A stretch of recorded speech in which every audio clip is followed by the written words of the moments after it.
এই জকিগঞ্জ ও কানাইঘাট উপজেলার নদী ভাঙন রোধে ঝুঁকিপূর্ণ স্থানসমূহে নদীর তীর সংরক্ষণ কাজ বাস্তবায়নের উদ্যোগ আমরা গ্রহণ করেছি।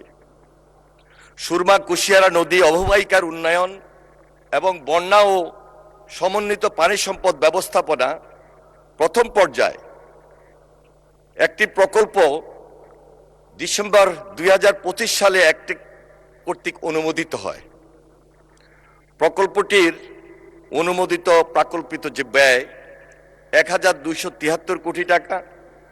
প্রকল্পটি বাস্তবায়ন মেয়াদকাল জানুয়ারি ২০২৬ থেকে ২০২৮।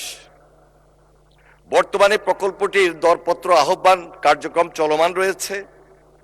সুরমা কুশিয়ারা নদী অববাহিকার উন্নয়ন এবং বন্যা ও সমন্বিত পানি সম্পদ ব্যবস্থাপনা প্রথম পর্যায় শীর্ষক প্রকল্পের আওতায় জকিগঞ্জ উপজেলার সীমান্ত রক্ষায় ১৩টি স্থানে ৪.৩৩৫ কিলোমিটার এবং কানাইঘাট উপজেলার ৪টি স্থানে ১.৪৪০ কিলোমিটার, মোট ৫.৭৭৫ কিলোমিটার নদীর তীর প্রতিরক্ষা কাজ বাস্তবায়নের জন্য দরপত্র আহ্বান করা হয়েছে।